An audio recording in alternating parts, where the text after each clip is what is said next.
Hello everyone, welcome back to my channel with a new mini blog. তো আজকে বেরিয়ে গেছিলাম ডিউটি যাওয়ার জন্য, সকাল সকাল বাড়ি থেকে বেরিয়ে গেছি। আর এখন তো ঠান্ডা পড়েই গেছে, এদিকে কুয়াশাও পড়া স্টার্ট হয়ে গেছে। গাড়িতে বসলেই আমার দুটো চোখ থেকে টপ টপ করে শুধু জল পড়ে। তারপরে ভাবলাম হচ্ছে কি, বাড়িতে আসার সময় দেখলাম স্টেশনের পাশেই এক কাকা বসে গেছে কটবেল নিয়ে আর পেয়ারা নিয়ে। পেয়ারা খাবো না, জন্য কটবেলটা দেখেই জিভ থেকে টপ টপ করে জল পড়ছিল, তাই জন্য যেমন বলা তেমন কাজ। কটবেলওয়ালা কাকুকে বললাম একটু কটবেল মাখিয়ে দিতে, বাড়িতে নিয়ে যাবো, কিন্তু কটবেল বাড়িতে সেরকম কেউই খায় না। তো যাই হোক, উনি কটবেল মাখাতে স্টার্ট করে দিয়েছে, তখন আমার জিভ থেকে টপ টপ করে লাল পড়ছে। শুধু আমি ভাবছি যে কখন এটাকে বাড়িতে গিয়ে আমি খাবো।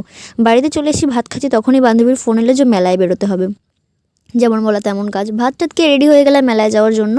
আর এই সময় দেখো ঠান্ডা মান্ডা তেমন আর কিছু লাগছে না, মানে কোথাও যাওয়ার কথা বললে তখন আর ঠান্ডা থাকে না, যত ঠান্ডা পরে হচ্ছে কি সকালবেলা ডিউটি যাওয়ার সময়। তারপর চলে আসলাম এক বান্ধবীর বাড়িতে, এখান থেকে সোজা যাবো ঠাকুর দেখতে।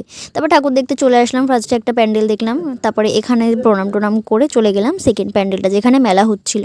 আর এটা কিন্তু আমার বাড়ির থেকে বেশি একটা দূরে না, তাই জন্য বান্ধবীর স্কুটিতে করেই গেছিলাম। তো গিয়ে দেখলাম যে তখনও মাঠ প্রায় ফাঁকা ফাঁকা, আমরা অনেকটাই সকাল সকালে গেছিলাম যাতে বাড়ি ফিরতে দেরি না হয়। আর এখানে গিয়েই যে আমার সাথে এমনটা হবে এটা আমি একদমই আশা করিনি। তো কি হয়েছে, কিভাবে হলো, চলো তোমাদের সাথে একটু শেয়ার করি। মেলায় ঢুকেছি, জিনিসপত্র কেনাকাটা করবো না, এটা কি করে হয়।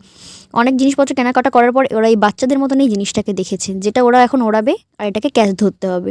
এই করতে করতে করতে করতে চলো আমার কিছু ক্লিপ দেখা, আমি যেহেতু সবার ভিডিও করছিলাম, তো ওরা আমাকে বললো যে এবার তুই ক্যাচ ধরবি। এই ক্যাচ ধরতে গিয়ে যে আমার সাথে কতগুলো ক্যাচ আমি ধরে নিয়েছি, কিন্তু একটা আমি ঠিকঠাক করে ধরতে পারিনি ভাই। তো চলো তোমাদের কাছে কিছু ক্লিপ দেখাই।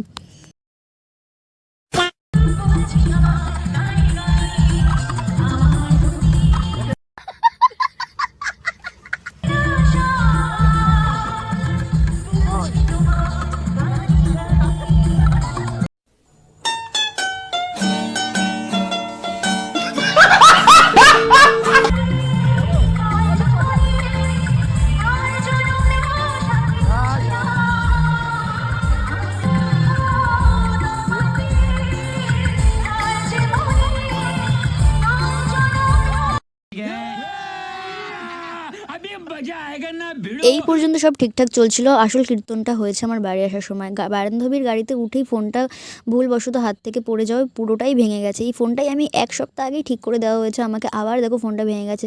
যতই হোক লাইফের ফার্স্ট ফোন, একটা আলাদা ইমোশন কাজ করে। এই ফোনটা হচ্ছে আমার মানে নিজের জীবনের থেকেও বেশি। তো যাই হোক, দেখা হবে তোমাদের সাথে আবার নেক্সট কোনো একটা ব্লগে। টাটা।